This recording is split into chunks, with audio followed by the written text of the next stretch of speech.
할렐루야. 오늘 수요 예배 나오신 모든 성도님들에게 하나님의 주신 그 안식이, 또 안식의 기쁨이 충만하길 소망합니다. 파인애플 스토리라는 책을 혹시 아시는지 모르겠습니다. 그 책은 이제 한 선교사님이 뉴기니아에서 선교하면서 겪었던 일을 이제 쓴 것인데요. 그 책 내용은 이렇습니다. 선교사님은 이제 그 마을에 가서 이제 병원과 상점을 운영하는 사역을 하였습니다. 그러다 이제 몇 해가 지나고 어느 해가 되어서 이 선교사님이 이제 신선한 과일이 너무 먹고 싶은 거예요. 그래서 파인애플을 이제 먹어야겠다 해서 이제 선교 지부에 연락을 해서 파인애플 묘목을 100그루를 받았습니다. 그래서 이 선교사님은 그 원주민들에게 삭스를 주고 이 100그루의 묘목을 다 심게 하였습니다. 그리고 가꾸게 하였죠. 그래서 한 3년 정도가 흘렀습니다. 3년 지나니까 이제 파인애플을 먹을 수 있겠구나 해서 그 열매를 먹기 위해서 농장으로 갔는데 어떻게 되었을까요? 파인애플이 하나도 없는 거예요. 왜 그렇지? 라고 생각하면서 그것을 수소문해 보니 그 파인애플 이제 묘목을 길렀던, 삭스를 받고 이제 심고 가꾸었던 그 원주민들이 다 따먹은 거예요. 그래서 이 선교사님이 너무 화가 나서 그 원주민들 찾아가서 이야기를 했습니다. 아니, 내가 여러분들이 삭스를 주고 이것을 키워달라고 했는데 이걸 다 따가면 어떻게 합니까? 그러니까 이 원주민들이 이렇게 이야기를 해요. 이곳에서는 누구든지 나무를 심은 사람이 나무의 열매를 따먹을 수 있습니다.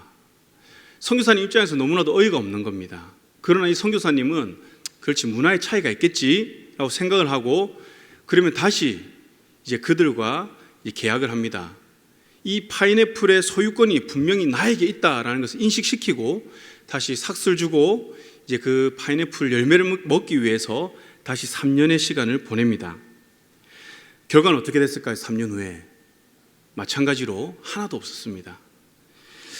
선교사님 입장에서 너무나도 화가 나겠죠. 이 파인애플 열매 때문에 지금 6년을 기다렸습니다. 짧은 시간이 아니죠. 그래서 이 선교사님은 이들의 관습을 고쳐야겠다. 그래서 병원 문을 닫기도 하고 상점을 닫기도 하였습니다. 그러면 이 원주민들이 어떻게 하고 반성하고 이제 돌아와야겠죠. 근데 그러지 않고 자기들이 원래 살던 숲속으로 다 떠난 겁니다. 그렇게 되다 보니 이 선교사님의 선교 사역이 어떻게 될까요? 진행이 안 되죠. 그래서 이 선교사님은 많은 고민을 했습니다. 그러다가 안식년을 맞아서 선교사님이 이제 고국으로 갔습니다. 그곳에서 한 세미나에 참석을 합니다. 그리고 그 세미나에서 한 깨달음을 얻습니다. 하나님께서 그에게 이런 마음을 주셨나 봐요. 뭐라고 하냐면, 주라 그러면 받으리라, 자신만을 위해 갖고자 하면 잃게 될 것이다. 내가 가진 것을 하나님께 드려라, 하나님은 너를 풍족히 채워주실 것이다. 이러한 깨달음이 선교사님 마음에 탁 와닿아가지고 파인애플에 대한 소유권을 하나님께 드려야겠다, 이것을 결심하고 안식년이 끝나고 다시 선교지로 갔습니다. 그 이후로 이제 또 원주민들에게 똑같이 했습니다. 또 3년을 기다렸습니다. 결과가 어떻게 됐을까요? 똑같이 열매가 없었습니다. 근데 이전과 다른 게 있었습니다. 선교사님이 화를 안 내는 거예요. 그러니까 이 원주민들이 당황한 거예요. 선교사님 찾아와서 왜 우리가 파인애플을 훔쳐갔는데도 화를 내지 않느냐, 이렇게 이야기를 하자 선교사님은 내가 파인애플 농장을 하나님께 다 드렸습니다. 그렇기 때문에 나는 괜찮습니다 라고 이야기를 한 거예요. 그러니까 이 원주민들이 어떻게 받아들이냐면, 그렇다면 우리가 하나님 것을 훔쳐먹은 것이 됩니까? 라고 하면서 그때부터 열매에 손을 대지 않았다고 하는 거예요. 그리고 선교사님은 파인애플 열매를 먹을 수가 있었습니다. 무엇보다 중요한 것은 뭐냐면, 이 원주민들이 그 시점부터 이 선교사님을 그리스도인으로 인정하고 이 선교사님 사역 가운데 선교의 열매가 맺어지기 시작했다는 것이죠. 저는 오늘 이 이야기를 통해서 여러 가지 교훈을 얻을 수 있지만 참된 안식에 대해서 우리가 한번 묵상해 보았으면 합니다. 여러분, 안식하면 무엇이 가장 먼저 떠오릅니까? 쉼이라는 단어가 먼저 떠오르지 않을까 생각합니다. 많은 분들이 쉼이라는 그 의미를 떠오르는데 그것이 큰 틀 안에서는 틀린 것은 아니에요. 하지만 오늘 본문 말씀을 보면 이 안식과 주셨다, 차지하다, 거주하다라는 이 단어들과 밀접한 연관이 있다는 것을 우리가 알 수가 있습니다. 오늘 읽은 여호수아서 말씀을 보면 10장, 13장부터 이제 땅 분배가 이루어지죠. 그 땅 분배가 이제 딱 끝나는 시점입니다. 그리고 하나님의 약속이 온전히 이루어졌다라는 것을 오늘 말씀에서 기록하고 있습니다. 물론 출애굽부터 가나안 이 땅에 오기까지, 이들의 모든 땅이 분배받기까지 어려움이 없었던 것은 아닙니다. 여러 가지 우여곡절이 있었죠. 이스라엘 백성들 자충우돌하고, 그러나 이 모든 과정 가운데서도 하나님께서는 그 뜻을 거두시지 않고 신실하게 그것까지 인도하셨다는 것이죠. 그것이 43절에 나오는데요, 43절 말씀 보면 다 주셨으므로 차지하였고 거주하였으니 라고 말씀합니다. 다시 말하면 하나님이 그곳에, 하나님이 그들과 함께 하셨고 하나님이 그 땅을 주셨다는 것이죠. 그 땅의 소유권이 누구에게 있느냐? 가나안인들에게 있는 것이 아니라 바로 하나님께 있었다는 것입니다. 그 땅의 통치권이 가나안 사람들에게 있었던 것이 아니라 하나님께 있었다는 것이죠. 그럼 왜 하나님께서는 이스라엘 백성들을 이 땅으로 인도하셨을까요? 왜 하필이면 그 많은 땅 중에서 이 땅을 주시고 거주하게 하셨을까요? 그 이유는 44절 상반절에 나오는데 바로 그들의 주위에 안식을 주셨다. 다시 말하면 이들뿐만 아니라 그 주위의 여러 열강들 가운데 이들을 통해서 하나님이 안식을 주시기 위함이다라는 것을 우리가 알 수가 있습니다. 그럼 이 안식의 의미가 무엇일까? 오늘 성경 말씀을 보면 단순히 쉰다는 그런 개념은 아닌 것 같아요. 성경에서 안식이라는 단어, 누아흐라는 이 단어가 처음 쓰인 곳이 어디냐면 창세기 말씀입니다. 창세기 말씀 보면 6일 동안 하나님께서 온 우주를 창조하시죠. 7일째 무엇을 하십니까? 바로 안식, 누아흐 하셨다는 것입니다. 이를 우리가 흔히 이해하듯이 주말에 퇴근하고 주말에는 회사 일에 대한 모든 업무에 대해서 오프하고 그렇게 쉰다는, 아무것도 관여하지 않고 쉰다는 그러한 개념으로 우리가 이해를 한다면 어떻게 될까요?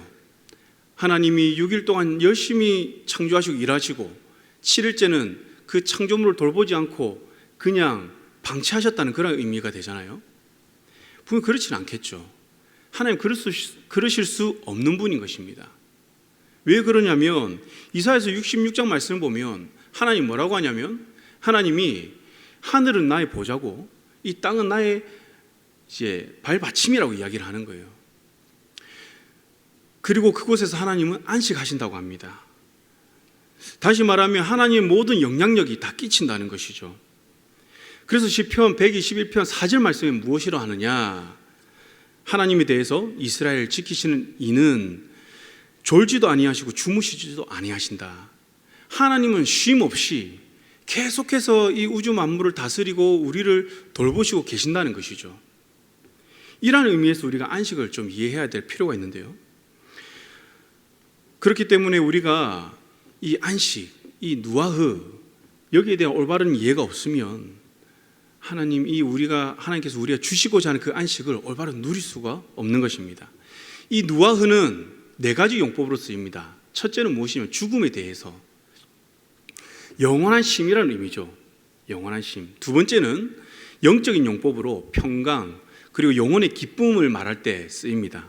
그리고 세 번째는 군사적 용법, 승리와 안전, 그리고 통치, 악한 권세를 정복한다라는 의미로 이 누아흐가 쓰입니다. 마지막 네 번째는요, 구원론적 용법인데요, 하나님의 은총, 메시아를 통해 얻게 되는 종말론적 구원을 이야기하는 것이죠. 이런 의미에서 우리가 창세기의 말씀에 나오는 누아흐, 그리고 오늘 여호수아서 말씀에 나오는 누아흐, 조금 전에 봤던 그 이사야서 말씀에 나오는 안식, 누아흐, 이것은요, 이 세 용법 중에서 군사적 용법, 특히 통치에 관한 안식이라는 것이죠. 특히 이사야서 66장 1절이 이것을 잘 보여주는데, 조금 전에 말씀 보여주셨지만 우리 같이 한번 읽어보겠습니다. 66장 1절 말씀 시작.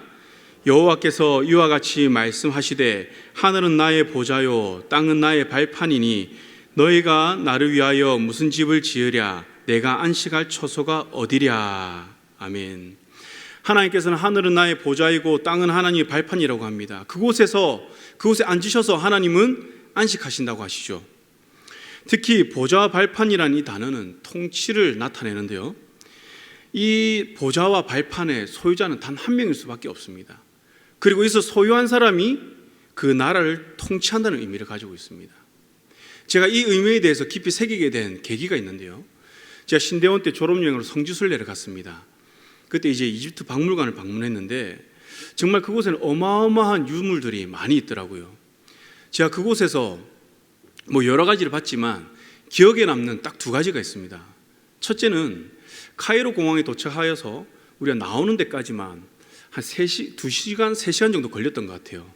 그 일행들이 많이 지쳤습니다. 일정도 많이 딜레이 되고. 그래서 선교사님이 이런 몇몇 기념교회 이런 것들은 빼고, 그러면 우리가 의미 있게 가자, 신학생들이니까. 그래서 이집트 박물관에 가서 원래는 1시간이었지만 자기가 2시간 또는 그 이상의 시간을 소유해서 꼼꼼하게 설명해 주겠다. 어떤 걸 선택하겠느냐. 그래서 우리는 이집트 박물관을 선택했습니다. 그래서 그곳에서 한 2시간여를 또 막 돌면서 설명을 다 들었습니다. 그래서 너무 힘들잖아요. 그래서 제가 밖에 나와서 소화전 옆에 있는 돌에 앉았습니다. 그 선교사님이 가시다가 앉아있는 저를 보면서, 전도사님, 그 돌이 얼마나 된 건 줄 아세요? 아니요, 2000년이 된 거예요. 제가 깜짝 놀랐어요. 아니, 2000년이 된 유물을 소화전 옆에 방치한 것 자체가 너무나도 황당한 거예요. 그래서 선교사님이 이렇게 이야기를 합니다. 이것이 루브르 박물관에 가면 최첨단 경호 시스템의 보호를 받으면서 있을 유물인데 2000년 된 것은 이집트 박물관 안에도 못 들어갑니다.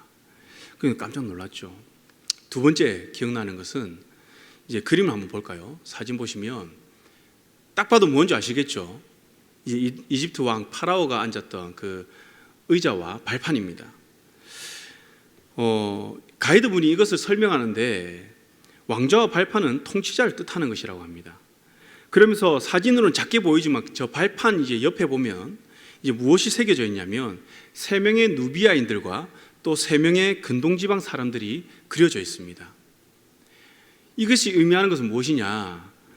파라오의 발밑에 굴복한 이방의 그 우두머리들을 상징한다는 거예요.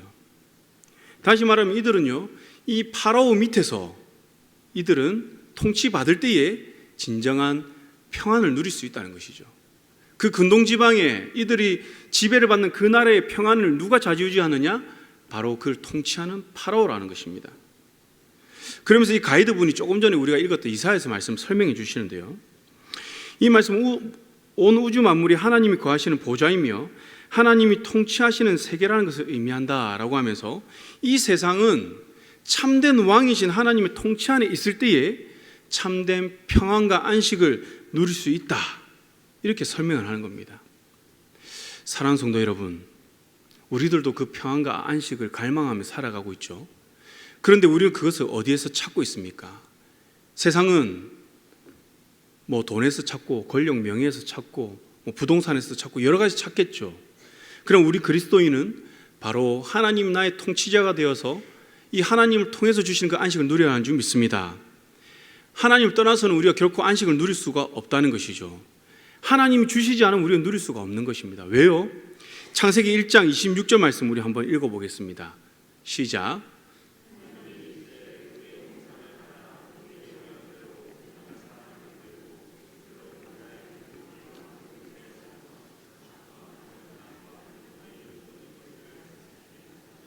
아멘. 우리 인간의 본질이 무엇입니까? 하나님의 형상을 닮은 것입니다. 하나님의 형상에 따라 지음받은 것이죠. 그렇기 때문에 우리가 하나님의 형상에 따라 살아갈 때에 우리는 그 하나님 주시는 평안과 안식을 누릴 수가 있는 것입니다. 하나님은요, 우리를 만드시기로 계획하십니다. 그리고 그 계획으로 끝나는 것이 아니라 우리 이렇게 지음받은 사람을 통해서 하나님은 하나님의 권한을 위임합니다. 위임하셔서 하나님이 만드신 이 세계를 다스리도록 대리자로서의 그 사명을 우리에게 주셨습니다. 이것이 창세기 2장 15절에서 명확하게 말씀하시는데 함께 읽어보겠습니다. 시작. 여호와 하나님이 그 사람을 이끌어 에덴 동산에 두어 그것을 경작하며 지키게 하시고. 무엇이라고 합니까? 하나님 창조하시고 인간을 만드시고 어디에 두셨죠? 에덴 동산, 하나님 나라, 하나님 처소에 두셨던 것이죠. 이 두시고 무엇을 합니까? 그 하나님 만드신 곳을 그냥 누리기만 하는 것이 아니라 경작하고 지키게 하셨습니다. 학자들은 이것을 두고 하나님의 지상명령, 문화명령이라고 이야기를 합니다. 여러분, 지금 이 시대를 보면 어떻습니까? 이러한 형상들이 많이 오염되어 있죠. 파괴되어 있죠. 우리 죄로 인해서 하나님께서 처음에 창조하셨던 그 모습을 우리가 다 잃어버렸습니다. 그런데 중요한 것은요, 하나님은 우리를 통해서 다시 이 하나님 나라를 이 땅 가운데 회복하기를 원하신다는 것이죠. 그래서 우리를 지금 이곳에 세우신 것입니다. 두신 것이죠. 여러분들 삶의 현장에, 가정에, 교회에 이것을 위해서 여러분들에게 직분을 주셨고 이것을 위해서 여러분들의 섬김의 자리를 허락하셨다는 것이죠. 사랑하는 성도 여러분, 우리는 하나님으로부터 지음받은 존재로서 하나님으로부터 인도받아 이곳에 세워져 있습니다. 우리의 사명은요, 오염된 이 땅을, 파괴된 이 땅을 경작하는 것입니다. 경작하여서 무엇을 하느냐? 창조 때마다 하나님께서 무엇이라고 하셨죠? 보시기에 좋았더라, 보시기에 좋았더라. 이 하나님이 보시기에 좋은 이 모습을 우린 지키는 것입니다. 이것이 우리의 사명이라는 것이죠. 사람이 보기에, 내가 보기에 좋은 것이 아니라 하나님 보기에 좋은 모습을 세워가라는 것이죠. 저와 여러분들이 이러한 사명을 가진 자인 줄 믿으시기 바랍니다. 그럼 이를 위해서 우리가 가장 먼저 무엇을 해야 될까요? 조금 전에 창세기 말씀을 보면 두어지는 것 이게 나오는데 이것은 누아흐, 이 안식과 같은 의미로 쓰입니다. 우리가 하나님 사명을 감당하기 위해 하나님의 이 나라를 경작하고 지키기 위해 이 어두운 세상에 하나의 빛이 되어서 그 빛을 비춤으로 하나님 나라를 회복하기 위해 우리가 무엇을 해야 되느냐? 하나님 안식으로 들어가야 된다는 것이죠. 하나님 안으로 들어가야 된다는 것입니다. 하나님 통치 안에 내가 있어야 한다는 것을 하나님 말씀하고 있는 것이죠. 우리가 오늘 읽은 본문 말씀에도 하나님께서는 가나안 땅을 차지하게 하셨습니다. 이들 차지한 것이 아니에요. 하나님이 거주하게 하셨습니다. 이들 스스로가 그곳에 거주하고 싶어서 거주하는 게 아니라는 것이죠. 이스라엘 백성들이 능력이 있어서 이것을 이룬 것이 아니라 하나님께서 하셨다라는 것이죠. 이들은 하나님 앞에 두어진 삶을 살았습니다. 이들은 하나님 안식 안에 들어가는 삶을 살았습니다. 이를 통해서 하나님께서는 차지하게 하셨고 그곳에서 안식을 누리도록 하나님 허락하셨다는 것이죠. 물론 이스라엘 백성들이 하루아침에 이것을 다 이룬 것이 아닙니다. 하루아침에 이들이 순종을 잘한 것도 아니에요. 우리가 그들의 역사를 알지만 그들 어떻습니까? 출애굽하는 순간부터 불평불만하고 하나님께 불순종하는 모습들 많이 보이죠.